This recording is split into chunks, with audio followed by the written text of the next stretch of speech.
అందరికీ సుస్వాగతం. ప్రతి శనివారం వాసవ నరసింహంలో ఆరోగ్య శాస్త్రం ఎదుర్కొన్నాం. ఈ కరోనా విషయం వచ్చిన తర్వాత కూడా ఆపకుండా ఈ కార్యక్రమాన్ని నిర్వహిస్తున్నాం. చాలా కార్యక్రమాలు చాలామంది అయిపోయాయి, కానీ ఈ హెల్త్ ఎడ్యుకేషన్ కార్యక్రమం మాత్రం ఆగడం లేదు. ఎందుకంటే అసలు ఈ కరోనా టైంలో health education very very important. అంచేత ఇది 1059వ కార్యక్రమం హెల్త్ ఎడ్యుకేషన్. ఇప్పుడు ప్రారంభించి 20 సంవత్సరాలైంది. 20 సంవత్సరాల నుంచి 20 సంవత్సరాలు ముగిసి ఆల్రెడీ 4 months అయిపోయింది అన్నమాట. దీంట్లో ఈ రోజున ప్రముఖ పీడియాట్రిషియన్, చిన్నపిల్లల వ్యాధుల నిపుణులు, అంతేకాకుండా ఈయనేమో స్టేట్కి సంబంధించినటువంటి మన ఏపీ స్టేట్ నుంచి COVID-19 expert clinical care panel member కూడా నేను. అంచేత ఈ రోజున COVID-19 చెప్పే పిల్లల ఆరోగ్యం అనే విషయం మీద మాట్లాడుతున్నారు. ఈ కార్యక్రమానికి మొత్తం ఫేస్బుక్ ఫ్రెండ్స్ అందరికీ స్వాగతం పలుకుతున్నాను. అదేవిధంగా రేపటిలోగానే ఈ కార్యక్రమం యూట్యూబ్లో కూడా వస్తుంది. అంచేత యూట్యూబ్ చూస్తున్నట్టు మీ అందరికి కూడా నేను స్వాగతం పలుకుతున్నాను. ఇప్పుడు డాక్టర్ రామారావు గారిని, డాక్టర్ పివి రామారావు గారు, నేను ఆంధ్ర హాస్పిటల్లో పీడియాట్రిక్ సంబంధించి యూనిట్ సంబంధించిన హెడ్ చీఫ్. ఆయన పిల్లలకు సంబంధించిన స్పెషలిస్టు, దీంట్లో చాలా నైపుణ్యం ఉన్న వ్యక్తి. ఆయన COVID-19 చైల్డ్ కేర్ విషయంలో ఆయన చైల్డ్ హెల్త్ గురించి మాట్లాడతారు. వాళ్ళు మాట్లాడుతూ ఇది థ్యాంక్స్ అండి సమరం గారు, తర్వాత మారు గారు నన్ను ఇక్కడికి పిలిచి ఈ కరోనా గురించి మాట్లాడినందుకు వాళ్ళకి కృతజ్ఞతలు తెలుపుకుంటున్నాను. ఏంటంటే కరోనా వైరస్ గురించి, COVID-19 గురించి లాస్ట్ ఆల్మోస్ట్ 3 months నుంచి ఈ డిస్కషన్స్, తర్వాత ఈ అవేర్నెస్ క్యాంపెయిన్స్ ఇవన్నీ జరుగుతూనే ఉన్నాయి. గవర్నమెంట్ సైడ్ దగ్గర నుంచి, గవర్నమెంట్ ఆఫ్ ఏపీ కానీ, గవర్నమెంట్ ఆఫ్ ఇండియా కానీ, అలాగే హెల్త్ కేర్ ప్రొఫెషనల్స్, డాక్టర్స్ కూడా చాలా అవేర్నెస్ క్యాంపెయిన్స్లో పార్టిసిపేట్ చేయటం, చాలా టీవీ ఛానల్స్లో ఇంటర్వ్యూస్ లో కానీ, లేకపోతే డిబేట్స్లో కానీ వీటిలో పార్టిసిపేట్ చేయటం జరుగుతుంది. అలాగే దానిలో సమరం గారు కూడా చాలా యాక్టివ్ రోల్ తీసుకున్నారు. సో దీనిలో ఏంటంటే కరోనా చిల్డ్రన్లో, మెయిన్గా చిల్డ్రన్లో వస్తుందా కరోనా అనేది, అంటే పిల్లలు కూడా COVID-19 అనేది రావచ్చు, పిల్లలు కూడా ఎఫెక్ట్ అవుతున్నారు. ఇప్పుడు మన స్టేట్లో చూసుకుంటే కొంతమంది పిల్లలు డిఫరెంట్ ఏజ్ గ్రూప్స్ వాళ్ళు ఎఫెక్ట్ అయ్యి ఉన్నారు. స్టార్టింగ్ ఫ్రమ్ 6 months దగ్గర నుంచి 18 years ఏజ్ గ్రూప్, అంటే పీడియాట్రిక్ ఏజ్ గ్రూప్ అంటే 18 years అనమాట. 18 years లోపు పిల్లలు ఎఫెక్ట్ అయ్యారు. అలాగే తెలంగాణలో చూసుకుంటే దాదాపుగా 79 children ఈ మధ్యలోనే ఎఫెక్ట్ అయిన వాళ్ళు ఉన్నారు. దానిలో 20 days బేబీ దగ్గర నుంచి 14 years పిల్లల వరకు ఉన్నారు. అలాగే డిఫరెంట్ స్టేట్స్లో కూడా చిల్డ్రన్ అది ఎఫెక్ట్ అయ్యారు. దానిలో ఇండోర్లో ఒక చైల్డ్కి ఒక న్యూబోర్న్ ఎఫెక్ట్ అవటం, ఢిల్లీలో ఒక న్యూబోర్న్ బేబీ అంటే జస్ట్ క్రాస్ న్యూబోర్న్ పీరియడ్ అనమాట, 1.5 months ఓల్డ్ బేబీ చనిపోవడం కూడా జరిగింది. సో ఓవరాల్గా చూసుకుంటే మన స్టేట్స్లో కానీ, లేకపోతే మన కంట్రీలో కానీ, లేకపోతే గ్లోబల్గా కానీ, సో యూరోపియన్ కంట్రీస్లో కానీ, యూఎస్లో కానీ, చైనా వీటిలో కూడా పిల్లలు ఎఫెక్ట్ అయ్యారు. కాకపోతే ది డిఫరెన్స్ అంటే పిల్లలకి పెద్దవాళ్ళకి డిఫరెన్స్ ఏంటి, అది ఎలా ప్రజెంట్ అవుతారు ఏంటి అంటే, సో పిల్లల్లో వచ్చేసరికి పెద్దవాళ్ళతో కంపేర్ చేసుకుంటే అంత సివియర్గా సిమ్టమ్స్ ఉండలేదు. అంటే ఎక్కువ మంది పిల్లలు ఏసిమ్టమాటిక్గా ఉంటున్నారు, అంటే సిమ్టమ్స్ ఏం లేకుండా వాళ్ళు క్యారియర్స్ అంటారనమాట. వైరస్ని క్యారీ చేస్తున్నారు కానీ వాళ్ళకి సిమ్టమ్స్ ఉండలేదు. కొంతమంది పిల్లలకి మైల్డ్ సిమ్టమ్సే ఉంటున్నాయి. So almost 80% of the children, corona affect అయిన చిల్డ్రన్ తీసుకుంటే 80% ఏసిమ్టమాటిక్, అంటే సిమ్టమ్స్ లేకపోవడం కానీ, లేకపోతే మైల్డ్ సిమ్టమ్స్ లైక్ అంటే కొంచెం లో గ్రేడ్ ఫీవర్ రావటం కానీ, లేకపోతే బిట్ ఆఫ్ కాఫ్ ఉండటం కానీ, కోల్డ్ ఉండటం కానీ, కొంచెం సోర్ థ్రోట్, గొంతు నొప్పి ఉండటం కానీ అలా ప్రెజెంట్ అవుతున్నారు. సో 80% అలాగే ఉంటున్నారు. వాళ్ళలో కొంతమంది ఒక 10-15%కి ఇంకొంచెం సివియర్గా, కొంచెం మోడరేట్ సిమ్టమ్స్, ఇంకొంచెం సివియర్ సిమ్టమ్స్ అలా ఉంటున్నాయి. కొంతమంది ఒక 3-5% చిల్డ్రన్ కొంచెం సివియర్గానే ప్రజెంట్ అవ్వచ్చు అనమాట. అంటే సివియారిటీ ఆఫ్ ది సిమ్టమ్స్ ఎలా గుర్తించాలి అంటే, మామూలుగా కరోనా ప్రజెంట్ అయ్యే వాళ్ళు సిమ్టమ్స్ వచ్చేసరికి పిల్లల్లో మెయిన్గా వచ్చేసరికి ఫీవర్ అనేది మెయిన్ అనమాట. ఫీవర్ ఉంటుంది, కొంచెం సివియర్గా ఉన్న వాళ్ళకి కొంచెం హై గ్రేడ్ ఫీవర్ అది ఉంటాము. తర్వాత కాఫ్ అనేది చాలా ఇంపార్టెంట్, దగ్గు, తర్వాత కోల్డ్, తర్వాత గొంతు నొప్పి ఒకటి, వీక్నెస్, తర్వాత body pains, muscle pains, headache, తర్వాత కొంతమందిలో ఈ డయేరియా లాగా ప్రజెంట్ అవ్వచ్చు. కొంతమందికి గ్యాస్ట్రైటిస్ అంటే కొంచెం నాసియా ఉండి, వాంతులు ఉండి, విరోచనాలు ఇట్లా ప్రజెంట్ అవుతున్నారు. కొంతమందికి ఈ మధ్యన పిల్లల్లో కానీ పెద్దవాళ్ళలో కానీ loss of taste and smell, అంటే వాసన తర్వాత రుచి తెలియకపోవటం, అది పిల్లల్లో కానీ పెద్దవాళ్ళలో కానీ కొంతమందిలో ఎర్లీగా ప్రజెంట్ అయ్యేటప్పుడు ఎర్లీ సిమ్టమ్స్ ఇవి. Loss of taste and smell కూడా ఉంటుంది. అలాగే కొంతమంది పిల్లల్లో ఏళ్ళవి వాచిపోవటం, ఏళ్ళది ఎర్రగా అయిపోవటము, తర్వాత కొంచెం పుండ్లాగా ఫామ్ అవటము, ఆ స్కిన్ అది ఈ చేతి వేళ్ళు, కాలు వేళ్ళకి స్కిన్ అది పీల్ అయిపోవటం అట్లా కూడా జరుగుతుంది. సో అందుకని డిఫరెంట్గా ప్రజెంట్ అవుతున్నారు అది పిల్లల్లో. ఇప్పుడు అంటే ఎలా సిచ్యువేషన్ వచ్చిందంటే, ఇన్ని రోజుల తర్వాత ఇప్పుడు మన హాస్పిటల్కి వచ్చే పిల్లలు కానీ పెద్దవాళ్ళు కానీ ఎవరైనా సరే వస్తే కనుక ప్రతి వాళ్ళని మనం కోవిడ్-19 అనుకునే ట్రీట్ చేయాల్సి వస్తుంది. Until you prove it otherwise ప్రతి చైల్డ్, ప్రతి అడల్ట్ని యూ నీడ్ టు కన్సిడర్ ఈ చైల్డ్ కానీ ఈ అడల్ట్ కానీ కోవిడ్-19 ఉండొచ్చు అని అనుకుని మీరు డీల్ చేయాల్సి వస్తుంది.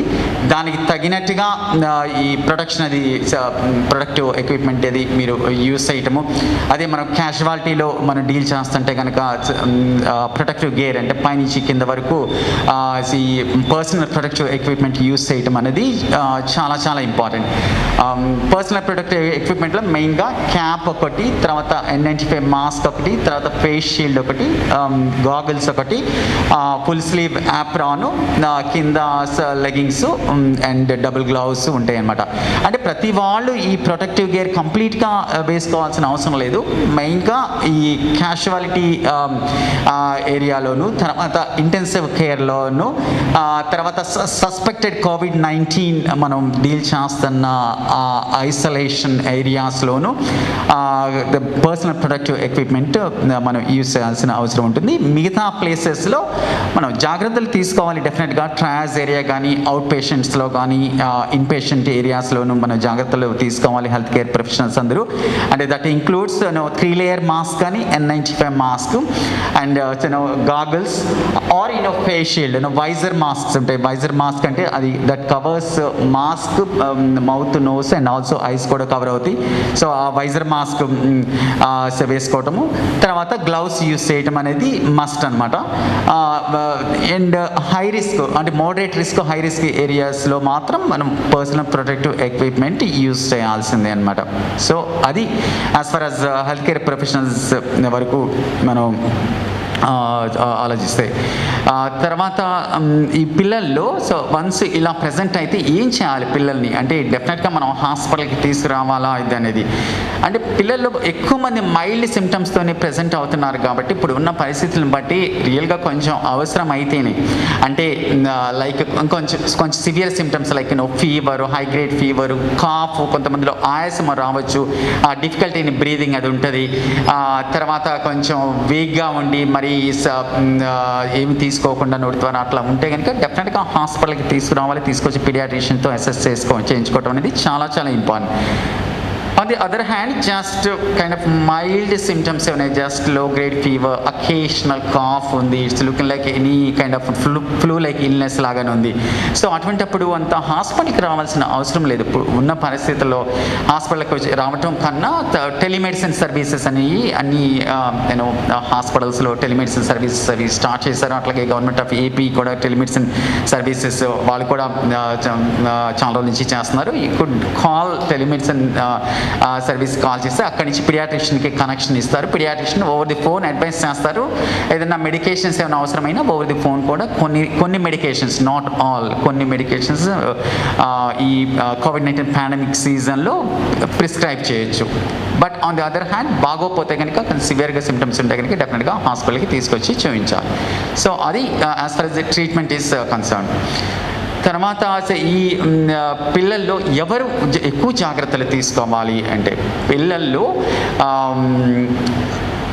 విత్ ప్రాబ్లమ్స్ ఉన్నాడు, అంటే విత్ అదర్ కోమార్బిడ్ కండిషన్స్ ఉన్నాడు. పిల్లల్లో కూడా హార్ట్ డిసీజ్ ఉండొచ్చు. కొంతమందిలో ఈ హార్ట్ డిసీజ్ ఉన్న పిల్లల్లో కానీ, ప్రీటర్మ్ బేబీస్, నెల నిండకుండా పుట్టిన బేబీస్ కానీ, బాగా బరువుతో పుట్టిన బేబీస్లో కానీ, పిల్లలు ఇమ్యూనో డెఫిషియన్సీ కండిషన్స్, రోగనిరోధక శక్తి తక్కువ ఉన్న కండిషన్స్ ఉంటే అటువంటి పిల్లల్లో కానీ, పిల్లలు మ్యాలిగ్నెన్సీస్ అంటే క్యాన్సర్స్ ఉన్న పిల్లలు, లికీమియాస్ ఉన్న పిల్లలు ఉండొచ్చు, వాళ్ళలో కానీ, పిల్లలు డిఫరెంట్ కండిషన్స్లో కొన్ని immunosuppressive drugs and chemotherapy, anti cancer drugs కానీ, స్టెరాయిడ్స్ కానీ అటువంటి మెడిసిన్స్ యూజ్ చేస్తాం కొన్ని సెలెక్టివ్ కండిషన్స్లో. అటువంటి మెడిసిన్స్ ఉన్న పిల్లల్లో కానీ, అలాగే దీర్ఘకాలంగా లంగ్ డిసీజ్ ఉన్న వాళ్ళు కూడా పిల్లల్లో ఉంటారు, క్రానిక్ లంగ్ డిసీజ్ ఉన్న వాళ్ళలో కానీ. సో ఈ విధంగా అదర్ ప్రాబ్లమ్స్ కూడా జత ఉన్న పిల్లల్లో మనం ఇంకొంచెం జాగ్రత్తగా ఉండాలి. ఎందుకంటే వీళ్ళల్లో రోగనిరోధక శక్తి తక్కువ ఉంటుంది. వీళ్ళలో కోవిడ్-19 అనేది కొంచెం ఈజీగా అటాక్ అవడానికి ఛాన్స్ ఉంటుంది. సో ఇన్ కేస్ వాళ్ళకి ఇన్ఫెక్ట్ అయితే కనుక వాళ్ళకి సిమ్టమ్స్ కూడా సివియర్గా ఉండొచ్చు. కాబట్టి ఈ ప్రాబ్లమ్స్ ఉన్నవాళ్ళు కేర్ఫుల్గా ఉండాలి. ఇన్ కేస్ ఏదైనా సిమ్టమ్స్ ప్రజెంట్ అయితే కనుక డెఫినెట్గా ఎర్లీగానే హాస్పిటల్కి తీసుకొచ్చి పిడియాట్రిషియన్తో అసెస్ చేయించుకోవటం అనేది చాలా చాలా important. And few details about the babies, అంటే అప్పుడే పుట్టిన బేబీస్, నవజాత శిశువులకి ఫీడింగ్ వైజ్ ఏం చేయాలి. లెట్స్ సే దట్ మదర్కి సస్పెక్టెడ్ కోవిడ్-19 సిమ్టమ్స్ ఉన్నాయి, fever, cough, difficulty in breathing ఉంది, ఇంకా టెస్ట్లకి పంపించారు, ఇంకా రిపోర్ట్ రాలేదు, ఈలోపే డెలివరీ అయింది, అదొక కేటగిరీ. ఇంకొక కేటగిరీ ఏంటంటే ఆల్రెడీ ప్రూవెన్ కరోనా పాజిటివ్ వచ్చింది, మదర్కి డెలివరీ అయింది, సెక్షన్ చేయాల్సిన అవసరం వచ్చింది, సిజేరియన్ సెక్షన్, బేబీ డెలివరీ అయింది. ఇప్పుడు ఏం చేయాలి బేబీకి మనం ఫీడింగ్ ఇవ్వచ్చా లేదా అనేది. సో దానిలో ఏంటంటే ఇట్లా మదర్కి సస్పెక్టెడ్ కోవిడ్-19 ఉన్నా లేకపోతే కరోనా పాజిటివ్ ఉన్నా బేబీని సపరేట్ చేయటం అనేది బెటర్. బేబీని సపరేట్ చేసి ఎన్ఐసిలో ఐసోలేషన్లో ఉంచడం అనేది బెటర్, అంటే మదర్ స్టేటస్ తెలిసే వరకు. తర్వాత రిగార్డింగ్ ఫీడింగ్ కూడా మామూలుగా బ్రెస్ట్ ఫీడింగ్ అనేది ఎప్పుడు మనం ఇవ్వద్దు అనేది చెప్పము. చాలా చాలా తక్కువ, ఒక 2-3 కండిషన్స్లో తప్పితే యూజువల్గా బ్రెస్ట్ ఫీడింగ్ అనేది ఎప్పుడు మనం అడ్వైస్ చేస్తాం. And breast feeding is the best for the babies. కానీ ఈ పర్టికులర్ సిచ్యువేషన్లో మదర్ ఇన్ఫెక్ట్ అయినప్పుడు డైరెక్ట్ బ్రెస్ట్ ఫీడింగ్ ఇవ్వడం అనేది ఇంత ఐడియల్ కాదు. సో అటువంటి వాళ్ళకి ఏం చేయొచ్చు అంటే బేబీని సపరేట్ చేసి ఐసోలేషన్ రూమ్లో పెట్టి దాన్ని మదర్ మిల్క్లో ట్రాన్స్మిట్ అవుతుందని ఇంతవరకు ఏం ప్రూవ్ కాలేదు.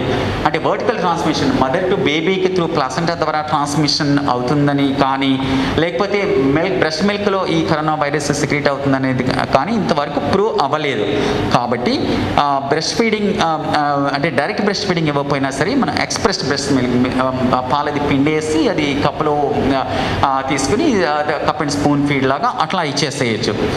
తర్వాత అలా కాదు మేము డెఫినెట్గా ఫీడ్ చేయాల్సిందే, డైరెక్ట్ ఫీడింగ్ చేయాల్సిందే అని చెప్పి మదర్స్ ఇన్సిస్ట్ చేస్తే కనుక వాళ్ళని డిసప్పాయింట్ చేయకుండా వాళ్ళు తీసుకోవాల్సిన ప్రికాషన్స్ అన్ని తీసుకుని వాళ్ళు N95 మాస్క్, తర్వాత గ్లౌస్ అది వేసుకుని వాళ్ళు మిగతా ప్రొటెక్టివ్ యాప్రాన్ ఇవన్నీ వేసుకుని ప్రికాషన్స్ తీసుకొని వాళ్ళకి రిస్క్ అది కూడా ఎక్స్ప్లెయిన్ చేసి పేరెంట్స్కి డైరెక్ట్ బ్రెస్ట్ ఫీడింగ్ అది కూడా ఇవ్వచ్చు.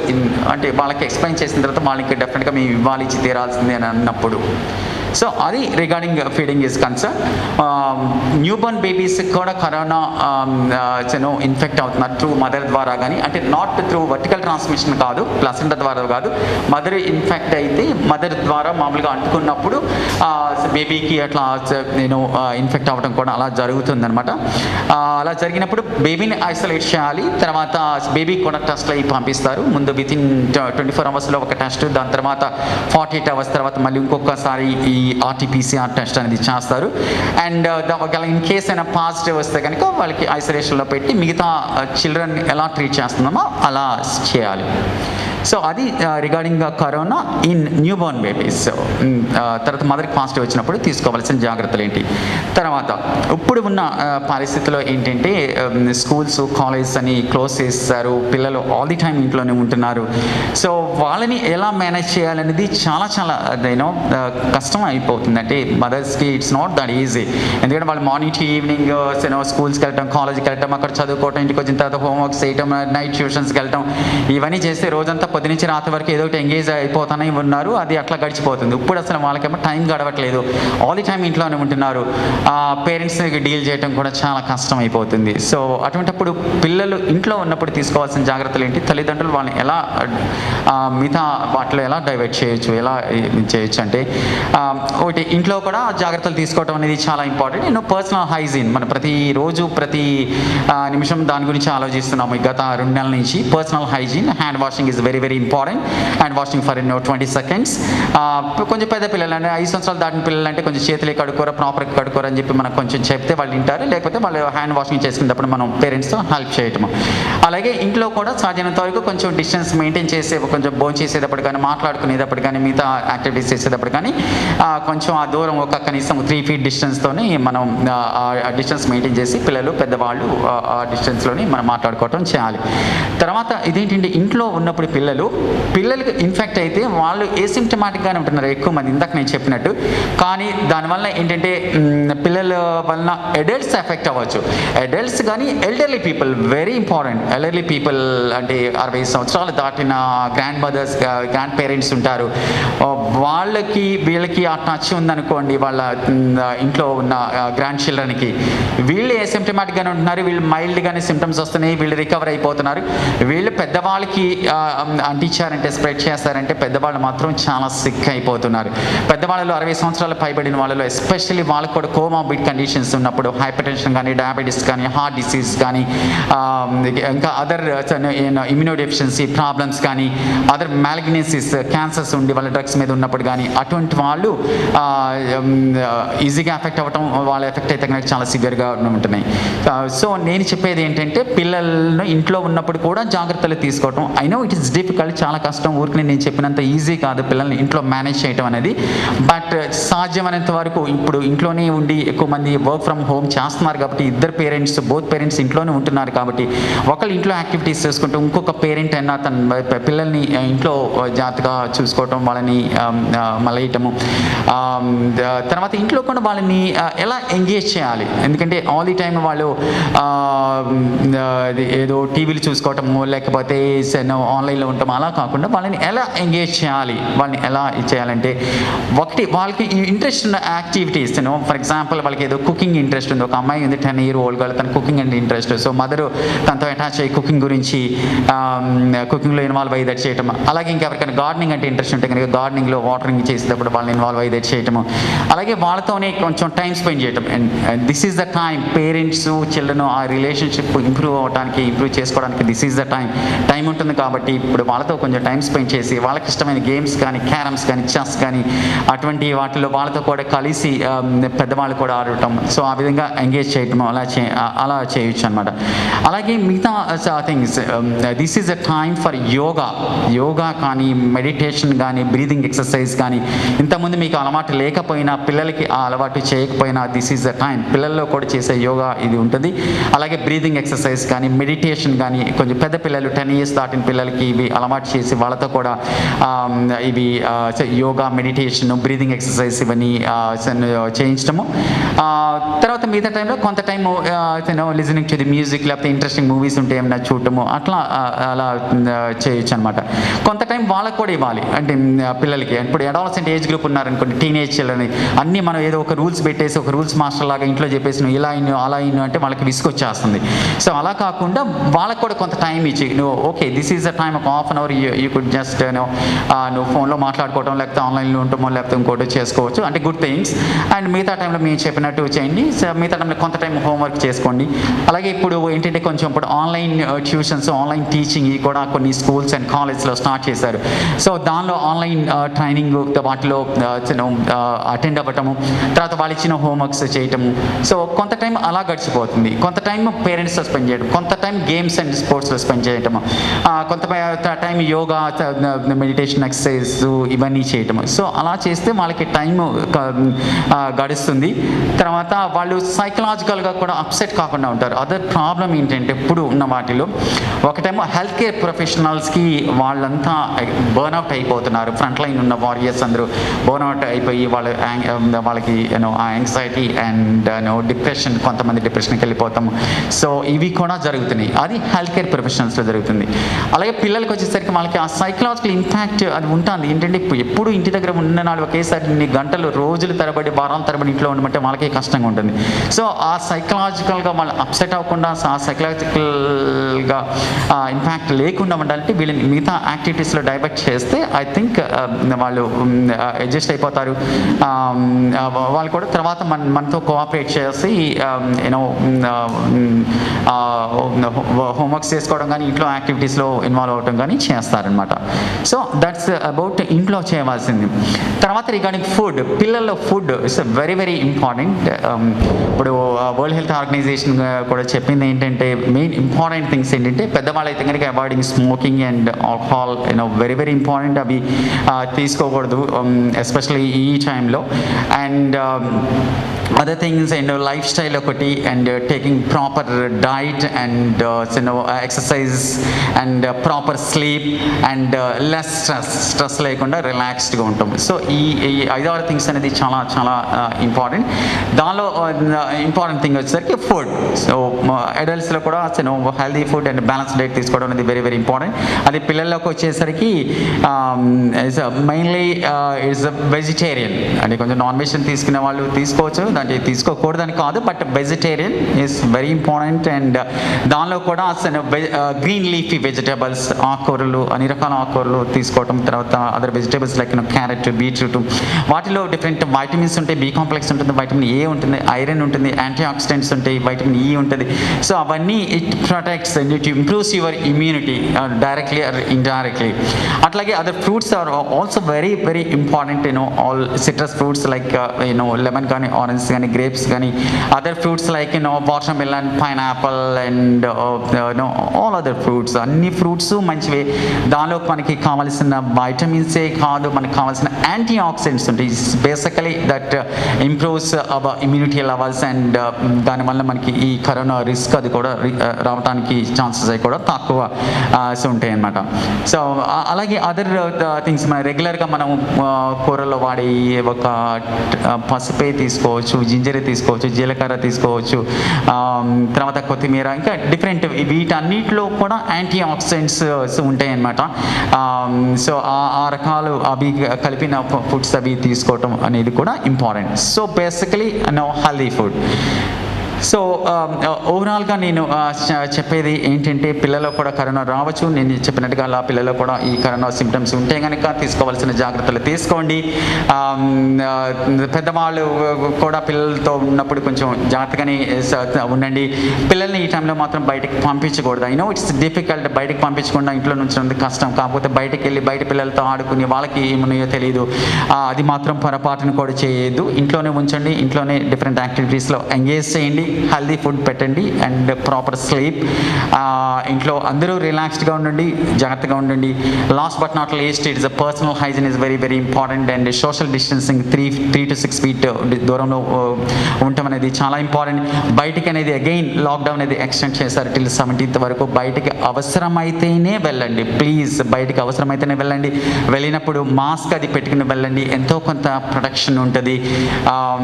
సో అంటే బయటికి వెళ్ళొద్దని ఎంత చెప్పినా సరే ఇంకా ప్రజలు చేస్తానే ఉన్నారు.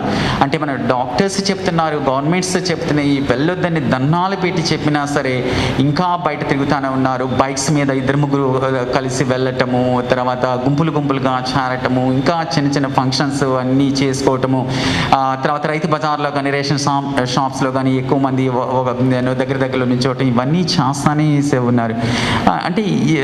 అంటే నాట్ ఆల్ అందరూ చేస్తున్నారు. చేస్తున్నారు అనుకోవద్దు. కొంతమంది ఇంకా అటువంటి అలా చేస్తూనే ఉన్నారు, ఆ డిసిప్లిన్ అనేది ఉండలేదు. So please listen to the doctors, please listen to the governments. వాళ్ళు చెప్పిన అన్ని వినండి. ఎందుకంటే మీకోసం మేమందరం ఉన్నాం, మేమందరం కష్టపడుతున్నాము, మేమందరం అంటే పొటెన్షియల్ రిస్క్ జోన్లో ఉన్నాము. ఇప్పుడు సార్ ఉన్నారు, సార్కి 84 years, but still he is working hard. So డాక్టర్స్గా మాకు డెఫినెట్గా ఆ రిస్క్ అనేది ఆ రిస్క్ ఉంటుంది. పొటెన్షియల్ రిస్క్ జోన్లో ఉన్నా సరే మీకోసం ఇంత కష్టపడి ప్రతిరోజు మీకు కావాల్సినట్టుగా మీకు అంతా మేము హెల్త్ కేర్ ప్రొవైడ్ చేస్తుంటే మీరు చెప్పిన మాట వినకుండా మీరు ఈ కరోనా తెచ్చుకుంటే ఇట్స్ రియలీ ప్రాబ్లం. తర్వాత అదర్ థింగ్ నేను చెప్పాలనుకుంటుంది ఏంటంటే డాక్టర్స్ని అంటే కొంచెం మంచిగా చూసుకోండి. అంటే ఇప్పుడు డాక్టర్స్ డ్యూటీస్ చేసి వెళ్ళిన తర్వాత వాళ్ళకి ఇంటి దగ్గర వేరే ఫ్లాట్స్లో ఉంటే వాళ్ళని సరిగ్గా రిసీవ్ చేసుకోకపోవటము, మిగతా వాళ్ళ ఫ్లాట్స్ పీపుల్ అందరూ అన్కంఫర్టబుల్గా ఫీల్ అవ్వటము. తర్వాత ఎవరైనా డాక్టర్లు COVID-19 హాస్పిటల్స్లో వర్క్ చేసి వెళ్తే వాళ్ళకి రెంట్కి హాస్పిటల్ ఇవ్వమంటే రెంట్కి ఫ్లాట్ ఇవ్వమంటే ఇవ్వకపోవటం, అవన్నీ చేస్తున్నారు. అది చాలా చాలా దారుణం. అంటే మీకోసం మేము ఇంత కష్టపడి ఇంత రిస్క్ చేస్తా అంటే మీరు ఆ మాత్రం కన్సిడరేషన్ లేకుండా ఆ విధంగా చూడటం అనేది చాలా చాలా బాధ అనిపిస్తుంది. ప్లీజ్ అటువంటివి చేయదు. అలాగే డాక్టర్స్ని ఇంకా అటాక్ చేయటము ఇటువంటివి కూడా జరుగుతున్నాయి. ప్లీజ్ మీరు అంటే మా మీద మమ్మల్ని ఏమి కాంప్లిమెంట్ చేయాల్సిన అవసరం లేదు, మాకేమి సానుభూతి చూపించాల్సిన అవసరం లేదు. కానీ జస్ట్ ఎంపతి, అంటే డాక్టర్స్ కష్టపడుతున్నారు కదా అని వాళ్ళని కొంచెం ఎక్నాలెడ్జ్ చేయండి, వాళ్ళ కన్సర్న్ని అర్థం చేసుకోండి, దానికి తగినట్టుగా వాళ్ళు చెప్పిన జాగ్రత్తలన్నీ పాటించండి. అండ్ ఇప్పుడు నేనే వచ్చేసరికి నా పిల్లలు ఇద్దరు COVID-19 వార్డ్స్లో పనిచేస్తున్నారు. నాకు యాజ్ ఎ ఫ్యామిలీ హెడ్గా నాకు ఎలా అనిపిస్తుంది. అలాగే నేను స్టేట్ COVID-19 కమిటీలో ఎక్స్పర్ట్ క్రిటికల్ కేర్ ప్యానల్లో ఉన్నాను. సో 24 గంటలు దీని గురించి ఆలోచిస్తున్నాం, ప్రతి నిమిషము మీ గురించి ఆలోచిస్తున్నాము. పిల్లలు వాళ్ళ హాస్పిటల్కి వెళ్తుంటే వాళ్ళని చూస్తుంటే కొంచెం ఎంతైనా సరే ఎంత ధైర్యంగా ఉన్నా ఎంతో కొంత ఫీలింగ్ ఉంటుంది కదా. వాళ్ళు ఇలా COVID-19 వార్డ్స్లో వర్క్ చేసి వస్తున్నారు, తర్వాత క్వారంటైన్లో ఉంటున్నారు. సో ఇలా ఇంత కష్టపడతా అంటే ఇప్పుడు నేనే కదా, అట్లాగే కొన్ని వందల వేల మంది డాక్టర్లు హెల్త్ కేర్ ప్రొఫెషనల్స్ అందరూ కష్టపడుతుంటే మీరేమో చెప్పిన మాట వినకుండా మీరు అలా చేసేస్తే దానివల్ల మీరు ఇన్ఫెక్ట్ అవ్వటము ఒకటప్పుడు అనిపిస్తుంది. ఇంత కష్టపడినా సరే చివరికి వీళ్ళు ఇలా చేస్తున్నారు, ఏంటి దీనికి ఎట్లా సొల్యూషన్ అనేది అనిపిస్తుంది. సో అలా బాధ కూడా అనిపిస్తుంది. Please don't do it like that. అందరూ డిసిప్లిన్గా ఉండండి, చెప్పిన ప్రికాషన్స్ అన్ని పాటించండి. దీని నుంచి మనం ఈజీగా బయటకు వచ్చేస్తాము. సో మీకు మీరుగా కాపాడుకోండి అండ్ ప్రొటెక్ట్ యువర్ ఫ్యామిలీని కాపాడండి, protect your society and protect your country. So అందరం కలిసి పనిచేద్దాం, సామాజిక దూరం పాటిద్దాం, ఈ కరోనాని పారదోలుదాం. Thank you one and all. Thank you doctor. చాలా చక్కగా, చాలా ప్రాక్టికల్ పాయింట్స్ చాలా చక్కగా చెప్పారు. చాలా మరి యూట్యూబ్లో చాలా చూశారు కానీ ఎవరు క్వశ్చన్స్ మాత్రం అడగలేదు. అంచేత ఇది ప్రత్యేకంగా చెప్పేది ఏం లేదు కనుక మదర్కి కరోనా సిమ్టమ్స్ ఏమీ ఉండవు, ఫీవర్ ఉండదు, ఏముండదు. డెలివరీ టైంలో నార్మల్ డెలివరీ అయినా సిజేరియన్ అయినా చేయొచ్చు కదా. చేసినప్పుడు ఆ చేసిన డాక్టర్స్ యూనివర్సల్ ప్రికాషన్స్ తీసుకుంటారు, నర్సెస్. వాళ్ళకి ఏమైనా కరోనా వచ్చేంటే అవకాశాలు ఉన్నాయి. మదర్ బాగానే ఉన్నారు, తనకి ఏమీ ఫ్లూ లైక్ సిమ్టమ్స్ కానీ COVID-19 లైక్ సిమ్టమ్స్ ఏమి లేవు, అంతే కదండి. ఓకే, సో అటువంటప్పుడు అంటే ఇస్ లైక్ ఎనీ అదర్ ఇదే కదండి, ఎనీ అదర్ ప్రెగ్నెంట్ మదర్ని మనం ఎలా డీల్ చేస్తామో అలా చేయటము. బట్ ఓన్లీ థింగ్ ఏంటంటే ఇప్పుడు ఉన్న పరిస్థితుల్లో కొంతమంది 5% ఆఫ్ ది అడల్ట్స్ కూడా పెద్ద సిమ్టమ్స్ ఏమీ ఉండలేదు. సో కాబట్టి ఈ సీజన్లో కొంచెం దీని నుంచి బయటకు వచ్చే వరకు I think next 2 to 3 months మన థియేటర్లో మాత్రం మనం పర్సనల్ ప్రొటెక్టివ్ ఎక్విప్మెంట్ వేసుకోవాలి, doctors and also the accompanying nurses అండి. అదర్వైజ్ ప్రాబ్లం లేదు, బట్ ప్రికాషన్స్ మాత్రం తీసుకోవాలి. అది నేను ఇందాక చెప్పినట్టు ప్రతి వాళ్ళని కైండ్ ఆఫ్ COVID-19 అనుకున్నట్టే డీల్ చేయండి. అంటే అట్లని భయపడమని కాదు, అట్లని మరీ ఓవర్గా చేయమని కాదు. Just take precautions and deal with them. Doctor PV Ramarao paediatrician అయినా ఎంతో చక్కగా చిన్న పిల్లల విషయంలో మనకి కరోనా గురించి అందరం భయపడుతున్నాం. ఇది భయపడడం కాదు, మనం తీసుకోవాల్సిన కేర్ ఏమిటి, ఏదైనా సిమ్టమ్స్ ఉంటే వెంటనే డాక్టర్ దగ్గరికి వెళ్ళడం, చూపించడం. ఇప్పుడు ఆన్లైన్లో కూడా ఉంది, మనం కనుక తెలుసుకున్నట్లయితే వెంటనే దానికి ట్రీట్మెంట్ ఇవ్వచ్చు. ఇప్పుడు కరోనా సెంటర్స్ కూడా చాలా ఉన్నాయి. కరోనా సెంటర్కి వెళ్ళినంత మాత్రాన మనము ఏదో ప్రాణం పోతుంది అని భయపడక్కర్లేదు. అక్కడ డాక్టర్స్ అందరూ ట్రీట్ చేస్తున్నారు. మనం ఒక్కటే ఇప్పుడు డాక్టర్ గారు చెప్పినట్టుగా మనం డిస్టెన్స్ పాటించడం, మనమేమో మాస్కులు పెట్టుకోవడం, మనం మన పిల్లల్ని కూడా కొంచెం దూరంగా మెయింటైన్ చేయడం. వాళ్ళు కూడా పిల్లలు కూడా చెప్తే చాలా బాగా అర్థం చేసుకుంటున్నారు. వాళ్ళకి ఇచ్చే డైట్ అంతా కూడా డాక్టర్ గారు చెప్పారు. ఆ రకంగా మనం పాటించడం చాలా మంచిది. డాక్టర్ గారు చాలా బిజీగా ఉన్నారు, అయినా కూడా వచ్చి ఇలాగా కోవిడ్-19 చిన్నపిల్లల గురించి చాలా వరకు పెద్ద తెలియటం లేదు. దాని గురించి తల్లిదండ్రులందరూ భయపడుతున్నారు కనుక డాక్టర్ గారు వచ్చి ఈ మెసేజ్ ఇవ్వండి, మీరు బిజీగా ఉన్నా అన్నాను. చాలా చక్కగా చేశారు. మీరు చాలా థ్యాంక్స్ అండి డాక్టర్ గారు.